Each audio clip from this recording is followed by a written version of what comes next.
Hello guys, उम्मीद है कि आप सब ठीक होंगे और अपनी ज़िंदगी से लुत्फ़ उठा रहे होंगे। आज हम एक बड़ा ज़बरदस्त टॉपिक देखने वाले हैं और वो ये है कि लिनक्स में हम फ़ाइल परमिशंस को किस तरह चेंज कर सकते हैं और उसको किस तरह हम देख सकते हैं।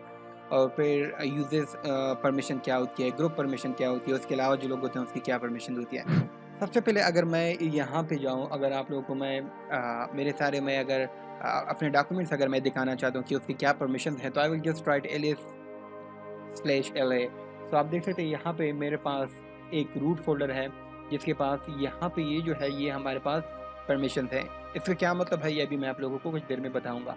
उससे पहले थोड़ा-सा हम पहले एक फ़ाइल बनाते हैं और उसको देखते हैं कि उसमें कौन-कौन से परमिशन है, तो उसी के मुताबिक से मैं आपको समझाता हूँ। So I can just write this, it is a test example and इसको मैं सेव कर लूँगा test.txt में, राइट। अभी अगर मैं ls-la करता हूँ तो यू कैन सी कि यहाँ पे मेरे पास test.txt की ये परमिशंस हैं। अच्छा जी, तो अब एक चीज़ आपने यहाँ पे नोट करनी है, वो ये कि यहाँ पे जो फर्स्ट आ रहा है, अगर ये डैश आ रहा हो तो उसका मतलब ये होगा कि ये फाइल है, राइट। अगर यहाँ पे डी आ रहा हो, जैसे कि यहाँ पे आ रहा है, तो ये डायरेक्टरी है। उसके अलावा हम ये जो बाकी जो है इसको हम 3 ग्रुप्स में डिवाइड कर सकते हैं। पहला ग्रुप हमारे पास ये है rw डैश, उसके बाद है r डैश डैश, उसके बाद है r डैश डैश। अभी r का क्या मतलब है, w का क्या मतलब है और डैश का क्या मतलब है, let's see it out. r का मतलब है रीड परमिशन। इसका मतलब यह है कि ये जो test.txt फाइल है, ये इसकी रीड परमिशन है। किसके पास, ये थोड़ी सी देर बाद मैं आपको बताता हूँ। उसके बाद ये w का मतलब है राइट परमिशन। इसके अलावा इसमें x भी होता है जिस तरह ऊपर है, इसका मतलब है एग्जीक्यूट परमिशन। अगर आप किसी प्रोग्राम को रन करते हैं तो उसकी आपके पास परमिशन है या नहीं है। सो लेट्स चेक आउट कि यहाँ पे मेरे पास जो फर्स्ट ग्रुप है ये यूज़र के लिए है, जो कि मैं हूँ, अभी लॉगिन हूँ मैं। तो यहाँ पे ये फर्स्ट जो है ये मेरे लिए है, ओनर ऑफ द फाइल के लिए है, जिसने फाइल बनाई है। तो मेरे लिए ये परमिशन ये है रीड राइट एंड बाकी डैश है, मतलब इसको मैं एग्जीक्यूट नहीं कर सकता, रीड एंड राइट कर सकता हूँ। उसके बाद ये जो जो दूसरा ग्रुप है ये है, मैं जिस ग्रुप में हूँ उनके लिए है। तो मेरा जो ग्रुप है, मैं जिस ग्रुप में हूँ उनके जो मेंबर्स हैं वो इसको जस्ट रीड कर सकते हैं, इसमें कोई चेंजेस वो नहीं कर सकते। इसके बाद जो है ये बाकी जितने भी यूज़र्स हैं तो वो उनके लिए ये आखिरी ग्रुप है, वो भी जस्ट रीड कर सकते हैं, बाकी वो कुछ नहीं कर सकते। तो अब आए देखते हैं कि किस तरह मैं इन परमिशंस को चेंज कर सकता हूँ। तो आई will just clear this first और एक दफ़ा फिर मैं आप लोग को दिखाता जाऊँ कि ये मेरे पास इस फाइल के हमने परमिशंस चेंज करने हैं। तो किस तरह हम चेंज कर सकते हैं। सबसे पहले ये है कि I will use chmod +x। अब मुझे एग्जीक्यूट की फंक्शन चाहिए। यहाँ पे देख लें, अगर मैं अपना ग्रुप आपको दिखाऊँ तो यहाँ पे रीड है, राइट है, एग्जीक्यूट नहीं है। तो एग्जीक्यूट को दिखाने के लिए what I can write, I will just right +x और आगे जो मेरे पास मेरे फाइल का नाम है वो मैं लिख दूँगा जस्ट लाइक दिस। तो नाउ अगर अब मैं आपको दिखाऊँ ये, तो यू कैन सी कि मेरे पास अब रीड राइट एग्जीक्यूट के फंक्शन भी आ गए हैं और मेरे ग्रुप के पास भी अब रीड राइट का अभी भी फंक्शन नहीं है, एग्जीक्यूट का फंक्शन भी उसके पास आया हुआ है और बाकी जो हैं उनके पास भी रीड राइट का नहीं, एग्जीक्यूट का फंक्शन आए हुए हैं और ये अब यहाँ पे ग्रीन भी हो गया है।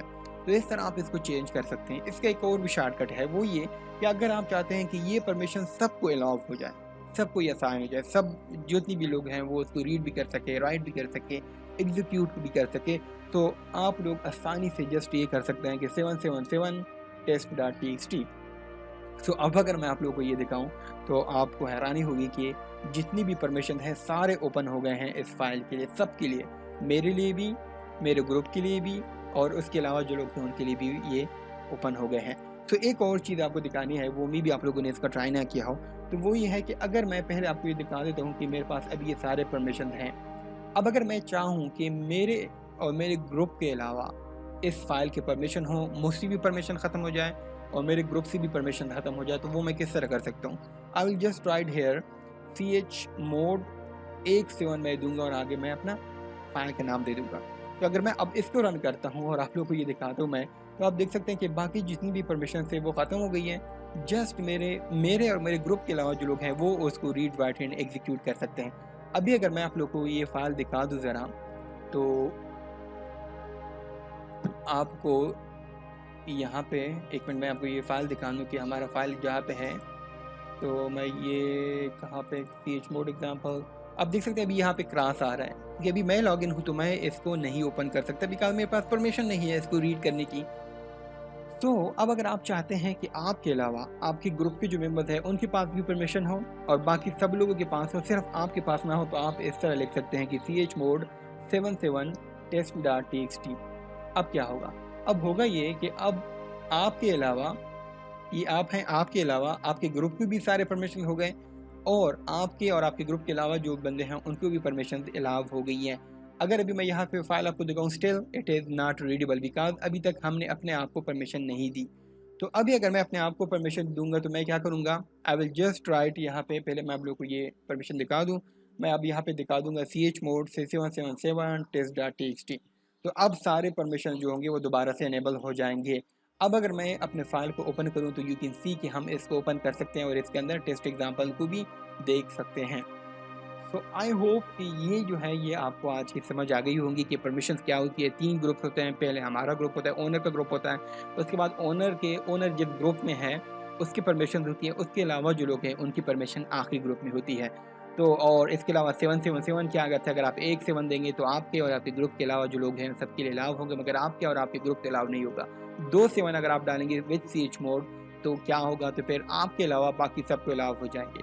अगर 3 7 आप डालेंगे तो फिर आपको, आपके ग्रुप को और उसके अलावा जो लोग हैं उन सबको ये रीड राइट और एग्जीक्यूट की परमिशन है ये अलाउ हो जाएंगी। तो chmod क्या करता है, chmod ये करता है कि वो परमिशंस को मॉडिफाई करता है। अगर आपके पास परमिशन नहीं है या किसी और यूज़र के पास परमिशन नहीं है तो आप उसके परमिशंस को चेंज कर सकते हैं। तो आई होप सो कि आपने इसको सीखा होगा।